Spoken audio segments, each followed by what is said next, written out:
जहां इंद्रियों को दिव्य करना है वहां हम इनको और मलिन कर रहे हैं। जनेंद्री का वेग ना सहने के कारण हम परस्पर शरीरों के आकर्षण में भोग वासना में लिप्त हो गए। मन और जनेंद्री संपूर्ण रूप से काम वासना से युक्त होने के कारण मलिन हो गई। ये देह पिंड चाहे पुरुष शरीर हो चाहे स्त्री शरीर हो, कोई खास बात नहीं इसमें खास बात है भगवान की प्राप्ति कर लेना, खास बात है तुम्हारा चिंतन दिव्य हो जाना, खास बात है इस शरीर से सबकी सेवा बन जाए, माता पिता भाई बंधु परिवार समाज राष्ट्र धर्म भगवान सबकी सेवा बन जाए, तो ये शरीर सार्थक हुआ। नहीं क्या मांस का पिंड है, रक्त संचरित नसनाड़ियां हड्डी त्वचा, और इसमें जो डालो मलमूत्र बन गया। जितने द्वार हैं उनका सबको परिचय है ही है। कौन से सुख के लिए परस्पर शरीर में आकर्षण होता है? सच्चिदानंद सुख की लालसा वाला शारीरिक सुख के भोग में यदि अनेक जीवन व्यतीत करने के बाद ये भी जीवन व्यतीत कर दिया तो हाथ क्या लगेगा? इतना जीवन व्यतीत कर दिया, क्या हाथ लगा? बहुत विवेक विचार की जरूरत है। धर्मयुक्त काम भगवान ने अपना स्वरूप बताया है सृष्टि संचालन के लिए। यदि विवाह पाणिग्रहण संस्कार करके संतानोत्पत्ति के लिए विधान किया गया है तो वो धर्मयुक्त काम है, व्यभिचार वहां भी नहीं, धर्मयुक्त काम। अन्यथा धर्म विरुद्ध यदि काम का सेवन किया जाए तो घोर पापाचरण बनने लगता है और मलिनता पे मलिनता होती चली जाती है। स्त्री रूपा मेध्य पिंडे मुंह रमृत धिया, हमारी बुद्धि इतनी मलिन हो गई है कि मलमूत्र के द्वार को अमृत पान का स्वरूप समझती है। कितनी निकृष्ट बुद्धि है। इन शरीरों पे है क्या? ऊपर के द्वार देखो, आंख से कीचड़ निकले, नाक से कितनी खखार के थूको, वमन करके देखो, नीचे के द्वार तो दुर्गंध युक्त मलमूत्र के ही है। किन भोगों में तुम अमृत पान करना चाहते हो? स्त्री रूपा मेध्य पिंडे मुंह रमृत धिया नित्य लोलुभ्यमानम, नित्य तुम लुभायमान हो रहे हो कि अगर ये शरीर भोगने को मिल जाए, ये शरीर मिल जाए तो हमारा जीवन धन्य हो जाए। नित्य लोलुभ्यमानम है क्या? थोड़ा विवेक से विचार करके देखो। धर्मयुक्त संतानोत्पत्ति के लिए भगवान ने आदेश किया है। मनमुखी चाल चल करके मनोरंजन करने के लिए ये नहीं बना हुआ है। हंसते चले जाओगे, अमृत की लालसा से मृत होते चले जाओगे। तुम्हारे विचार मृत, तुम्हारे आचरण मृत, तुम्हारा शरीर मृत, तुम्हारी चेष्टा मृत, क्योंकि मृत लोक में, इसका नाम मृत्यु लोक है, और खोज रहे हो अमृत। चक्षुर्न क्षुद्र जीवैरपि विहितो, ये नेत्र मिथ्या रूप में लुभायमान हो रहे हैं। चमड़ी ऊपर से गोरी पीली जैसी भी, उसी में हम आसक्त हो रहे हैं, इतने आसक्त हो रहे हैं। परसों एक नवयुवक भाई प्रश्न एकांतिक में कह रहे, जिया नहीं जा रहा, हमको हमारी मित्र ने धोखा दे दिया, और हालत भी ऐसी थी कि करुणा लग रही थी कि कृपा करें प्रभु और इनकी बुद्धि को इस दलदल से निकालें। वो जीवन से हारा हुआ व्यक्ति बैठा हुआ है केवल एक बात में कि उसको उसके किसी मित्र ने, मतलब स्त्री शरीर ने उसको धोखा देके दूसरे से ब्याह कर लिया। धोखा देके मतलब मन की गति है, इसमें धोखा और सही का क्षेत्र नहीं है। ये तो विचरण करता रहता है, आज ये आज ये आज ये। इसका कोई बिरला इसकी इस गति को रोक दे, वही साधना परायण साधक कहा जाता है। पर ऐसा नहीं होता है। जहां तुमसे बढ़कर कोई मिला तो वहां दृष्टि उसकी जम जाएगी, तुम्हें छोड़ देगा। संसार का खेल यही है। तुम्हारा प्यार अगर सही ठिकाने पे पहुंच जाए तो सार्थक हो जाए। वो प्यार मूर्ति प्रेम के खिलौना दो खेलत है प्रेम खेल प्रियालाल, इनसे प्रेम हो जाए तो निहाल हो जाओगे। पर इनसे प्रेम करने के लिए कठिनता है। पहले सर्वत्र से राग हटावे तो इनसे प्रेम होता है, अन्यथा नहीं। सर्वत्र की ममता बटोर कर इनके चरणों में तब प्रेम होता है। बोले नेत्र दूषित हो गए बस यही देखते हुए। यही दुर्दशा है जीव की। सामने भगवान है चराचर जगत के हृदय में, उनको कोई नहीं देखना चाहता, और बाहरी केवल चमड़े को देख करके हम आकर्षित हो रहे हैं। ये चमड़ी ज्यादा दिन नहीं टिकेगी, जिसकी तुम देख रहे हो उसकी और तुम्हारी भी, ये नष्ट होने वाली है। इन्हीं को शासन में साधक रखता है। नेत्रेंद्री हम जहां चाहें वहीं जाएगी, अन्यथा नहीं जाएगी। अभ्यास कीजिए नाम जप के द्वारा। ऐसे थोड़ी कि बात कर रहे हो किसी संत से भगवत चर्चा और तुम्हारी दृष्टि जा रही बार बार, और इतनी हिम्मत तुम्हारी कि भगवत भाव के वातावरण में तुम्हारी अशुद्ध वृत्ति उधर देखने की कोशिश कर रही। क्या देख रहे हो? चुप, एकदम शांत। चक्षुर्न क्षुद्र जीवैरपि विहित, मृषा मानना अत्यंत मग्नाहा। ये क्षुद्र जीव समझ नहीं पा रहे कि नेत्र किसके लिए मिले। ये नेत्र मिले भगवत साक्षात्कार के लिए। ये विचार करो 5 मिनट आंख बंद करके, अगर ऐसे ही तुम्हारी आंखें छीन ली जाएं तो सोचो कैसा तुम्हारा जीवन होगा। जिन आंखों से तुम गंदी बातें कर रहे हो, गंदी बातें देख रहे हो, यही आंखें भगवान छीन लेते तुम्हारी, तो क्या तुम्हारा जीवन होता। आज तुम्हें भगवान ने आंख दी है, तुम इससे धर्म का दर्शन करो, सब में भगवत दर्शन करो, श्री विग्रह के दर्शन करो, संत दर्शन करो, नेत्र पावन करो। नेत्रों को दूषित कर लिया हमारी वाक इंद्रिय। जब हम इससे चिदानंद नाम जप करते हैं, चिदानंद लीला का गायन करते हैं, तो वाणी भी चिदानंद हो जाती है। श्रवणेन्द्रिय, जब इससे हम नाम कीर्तन सुनते हैं, नाम जब सुनते हैं, भगवत लीला सुनते हैं, तो श्रवणेन्द्रिय चिदानंद हो जाती है। ऐसे समस्त इंद्रियां जब केवल आराध्य देव के प्रति समर्पित होकर क्रियान्वित होती हैं, तो उनमें यह सामर्थ्य आ जाती है कि उपासक की श्रवणेन्द्रिय निकुंज में प्रिया प्रीतम क्या बात कर रहे हैं सुनाई देने लगता है। निकुंज में प्रिया प्रीतम कैसी शोभा से विराजमान है ये दिखाई देने लगता है। आज कौन से सौरभ का लेप किया गया ये घ्राणेन्द्रिय से पता चलने लगता है। प्रिया प्रीतम की दिव्य लीला का इंद्रियां अनुभव करने लगती हैं, जो कि इंद्रिय मन से बिल्कुल अगोचर है। अगर उपासक इन इंद्रियों को थोड़ी भी स्वतंत्रता दे देगा तो इनका स्वभाव है प्रकृति स्थान कर्षति। ये प्रकृति के वस्तु व्यक्ति स्थान के आकर्षण में फंस जाएंगी। फिर ये महासुख जिसकी हमारे हृदय में लालसा है, वो प्रकृति से पूर्ण होने वाली नहीं, वो परमात्मा से होने वाली है। जब हमारी इंद्रियां प्रकृति की तरफ जाती है तो मलिन हो जाती है। और मिथ्या देह सम्मान को तुमने सुख मान लिया। 4 लोग नमस्कार किए तो तुम अपने को श्रेष्ठ समझ लिए। किंचन मात्र भी कोई श्रेष्ठ नहीं है। ये पंचभूत शरीर सबके उसी सामग्री से बने हुए हैं। अंदर जो जीव अंश है भगवान का बिल्कुल बराबर है। अब जो सम्मान और अपमान होता है गुण और अवगुण का होता है, और गुण और अवगुण दोनों मायाकृत है। सुनो तात मायाकृत गुण और दोष अनेक, ये दोनों मायाकृत है। तो तुम किसका सम्मान? माया का। किसका अपमान? माया का। तुम तो मान और अपमान दोनों से परे हो। अगर कोई तुम्हें प्रणाम कर रहा है तो तुमको उसकी श्रद्धा को प्रणाम करना है। तुम खास थोड़ी हो गए कि वो तुम्हें साष्टांग प्रणाम कर रहा है तो तुम महान हो गए। महान वो है जो साष्टांग प्रणाम कर रहा है, उसकी श्रद्धा प्रबल है। लेकिन कोई अंतर नहीं। जो इस देह में पंचभूत वही उस देह में पंचभूत, जो इसमें परमात्मा का अंश वो उसमें परमात्मा का अंश, उसकी श्रद्धा बड़ी है इसलिए वो आपकी तरफ प्रणाम कर रहा है। बोले बहुत बुरा हो गया। मिथ्या मृषा मानना अत्यंत मग्ना। मैं झूठ मूठ अपने को बड़ा मानकर सम्मान प्राप्त करने की लालसा, सम्मान स्वीकार कर लिया तो हृदय अपवित्र हो गया। बड़ा मन है, फंसाता रहता है, वो मकड़ी की जाल की तरह। फंसने वाला नहीं जानता है। संत सदगुरुदेव शास्त्र इनके सूत्रों को जब स्वीकार करे तो पता चलता है मैं फंस रहा हूं या मुक्त हो रहा हूं। श्रीपाद कह रहे हैं कि देखो, जनेन्द्रिय ने फंसा दिया काम भोग में, नेत्रेंद्रिय ने फंसा दिया रूप में।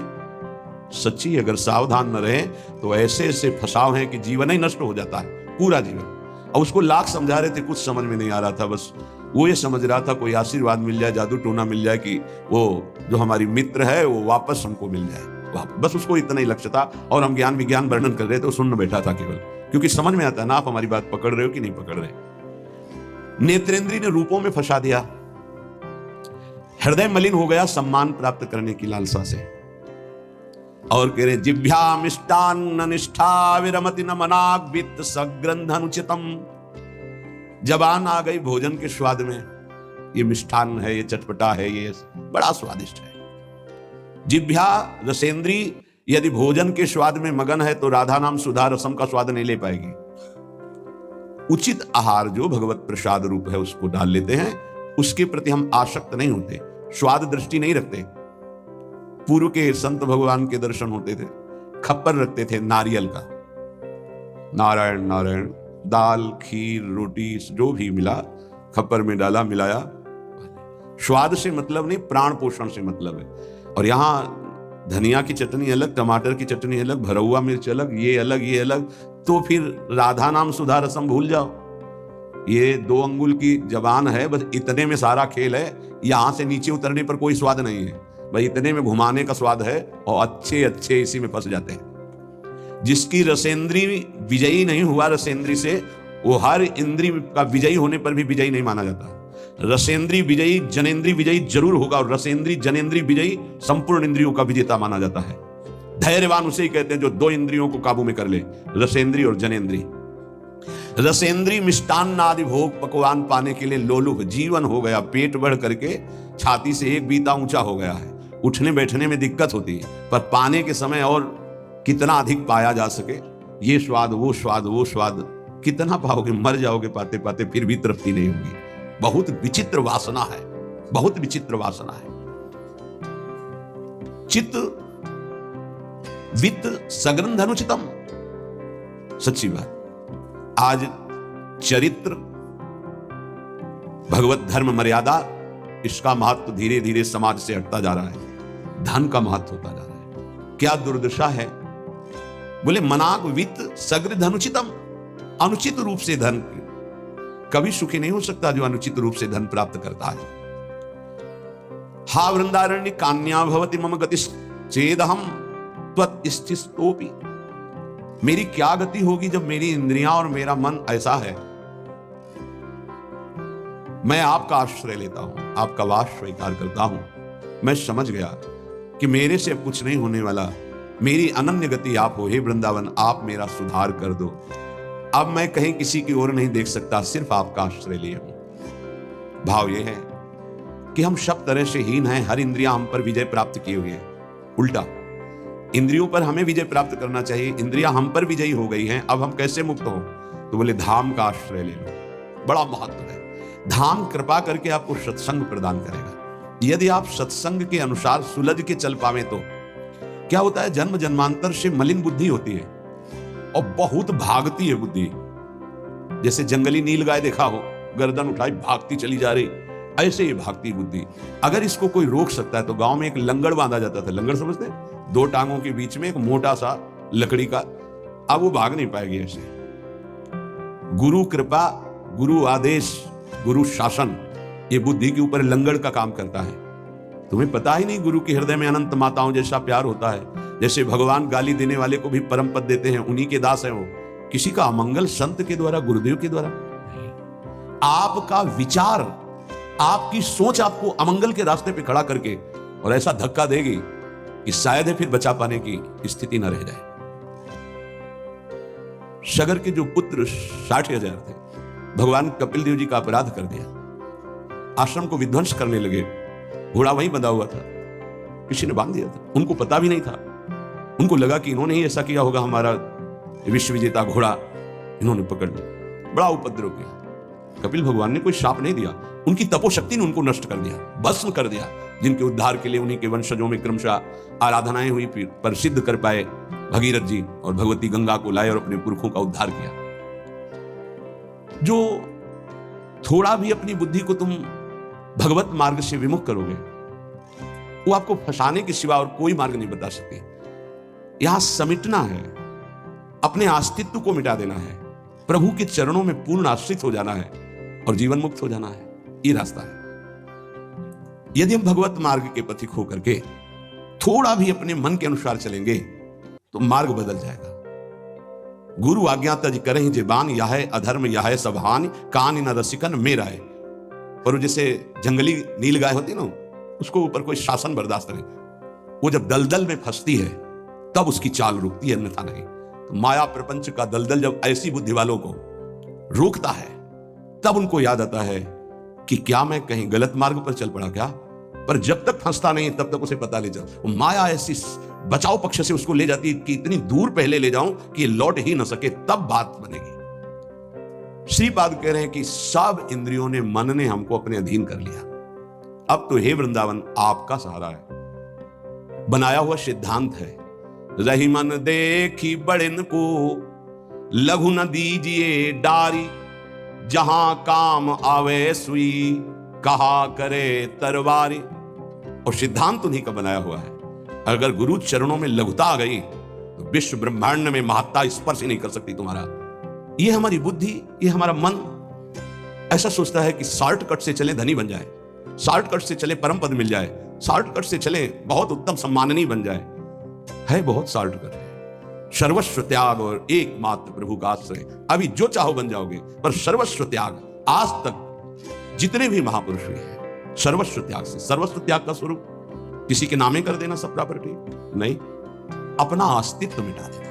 अम्बरीश जी चक्रवर्ती सम्राट हैं पर अपना अस्तित्व नहीं है, तो क्या हुआ? सुदर्शन चक्र उनकी रक्षा में है और भगवान दुर्वासा जी को द्विज कहते हैं और अम्बरीश जी को भक्त कहते हैं। अहम भक्त पराधीनो अस्वतंत्र युद्ध। तो मैंने वृंदावन का आश्रय लिया, अब वृंदावन संभालेगा। तो वृंदावन किस रूप में संभालता है? संत रसिक सदगुरुदेव के रूप में संभालता है। यदि हम ना उनकी आज्ञा का पालन करें, अवहेलना करें, तो बड़े कृपालु हृदय के होते हैं। संत है संत सरल चित जगत हित जानि स्वभाव स्नेह। तुम क्या जान पाओगे कि हृदय में तुम्हारे ही प्रति कितना दुलार है। सांप को चाहे जितनी प्रार्थना करो, आरती उतारो, दंडवत प्रणाम कर लो, कह दो सीधे चलो, तो कभी नहीं चलेगा वो। उसकी चाल ही टेढ़ी होती सांप की तरह। ऐसे जो कुटिल बुद्धि के होते हैं, हाथ जोड़ो, पैर छुओ, दुलार करो, गले लगाओ, जीवन दे दो, लेकिन वो सांप की तरह ही कुटिल बुद्धि से चलेंगे। उनका जो विषैला स्वभाव है वो उनकी आध्यात्मिक शक्ति का नाश करता है। उनको लगता है मैं बहुत बड़ा अध्यात्म कर रहा हूं। अध्यात्म कहां से होता है? गुरु आज्ञा से होता है। अध्यात्म कहां से होता है? गुरु मंत्र के निरंतर सुमिरन से होता है। अध्यात्म जिसके अंदर है तो त्रिभुवन का संपूर्ण वैभव उसको मृत तुल्य लगता है। मृत तुल्य, न पारमेष्ठ्यम न महेंद्र देशन्यम। आपको लगेगा भरण पोषण कैसे होगा? तो भगवान, उनके वचन यही भक्त का आश्रय होते हैं। भगवान ने कहा अनन्यस चिंतयन्तो माम, तुम्हारी एक ही जिम्मेवारी है, तुम केवल मेरा अनन्य चिंतन करो। और जो अनन्य चिंतन करता है, ये जना परिपासते, जो ऐसी उपासना करता है अनन्य चिंतन से, तो योगक्षेमम वहाम्यहम, मैं उसके योगक्षेम का वाहन करता हूं। अप्राप्ति की प्राप्ति और प्राप्ति की रक्षा ये मैं करता हूं। शुद्ध परमार्थ को जान लो, जीवन मुक्त हो जाओ, फंसने में देर नहीं लगती। ये मन कभी भी कहीं भी कैसे भी आचरणों में फंसा सकता है। अजामिल जी अपनी इंद्रियों की चंचलता को शासन में लेकर के अपने पिता की सेवा में गुरु भाव से लगे थे। बड़े धर्मात्मा पिता थे। एक दिन वो संविधा लेने के लिए गए तो जंगल में देखा एक शराब पिए हुए व्यक्ति किसी वैश्या से सहवास कर रहा है। अचानक दृष्टि पड़ी। शास्त्र आज्ञा करता है ऐसे दृष्टि को एक बार अचानक दृष्टि पड़ने पर दोबारा ना देखा जाए और नमस्कार वृत्ति कि भगवान की माया आगे बढ़ जाए। पर वो तो सेवा को छोड़ करके उसी को केवल देखने लगे। देखते ही चिंतन बढ़ा। चिंतन बढ़ता ही संगस्तेषु जायते, संग की इच्छा आसक्ति प्रकट हुई। जब वो पुरुष चला गया तो उस वैश्या से मिले और कहा मैं आप पर आसक्त हो चुका हूं। तो उसने कहा मेरे जीवन का उद्देश्य ही है आसक्त पुरुषों से धन लेना, उनको सुख पहुंचाना।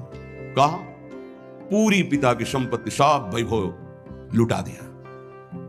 आखिरकार उसी के पास रहने लगे, उसके दास बनकर रहने लगे। क्या क्या अमंगल कार्य करने लगे। जहां संविधा लेने गए थे यज्ञ के लिए, वहां पशुओं का हिंसा करके और मांस रांधना खाना, ये सब बहुत गंदा जीवन। एक बार थोड़ा भी कोई धर्म का अनुष्ठान करे तो धर्मो रक्षति रक्षिता, धर्म उसको बचाने की कोशिश करता है, रक्षा करता है। गांव में संत मंडली आई।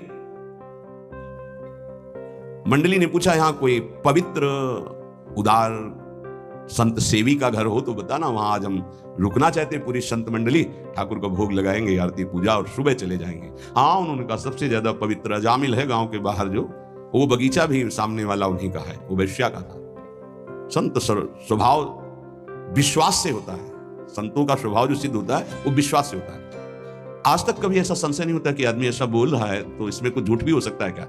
नहीं। पर बाद में ऐसा लगता है कि इनको सत्य बोलना आता ही नहीं है। संसारी आदमी को आचार्य की बात फिर याद आती है, पाए जान जगत में सब जन कपटी कुटिल कलयुगी टंचु। कपट और कुटिलता के बर्ताव के सिवा कुछ आता ही नहीं। कई बार सत्संग में प्रार्थना की कि एक जगह ऐसी रखो जहां झूठ मत बोलो, कपट मत करो। गुरु दरबार, दंड दो या पुरस्कार दो, आपके हैं, गलत हैं या सही हैं आपके सामने है। एक जगह तो, पर और जगह सब फिट हो सकता है, एक जगह जरूर छल कपट करेगा, क्योंकि पतन वहीं से होता है। जीव का पतन वहीं से होता है। जहां गुरुजनों से कपट और छल किया गया, माया जो कपट का जाल और छल का बिछाती, उसे कोई नहीं काट सकता। माया के जाल को कोई नहीं काट सकता। काटने के लिए गुरु प्रसन्न साहब अनुकूला। जैसे हमसे बोला जाता है, संतों से बोला जाता है, अक्षरशः लगता है सत्य बोल रहा है। संशय ही नहीं, क्योंकि विश्वास की धरा से ही चला जाता है, विश्वास ही होता है। तो संत जनों ने जाके वहां डेरा लगा दिया।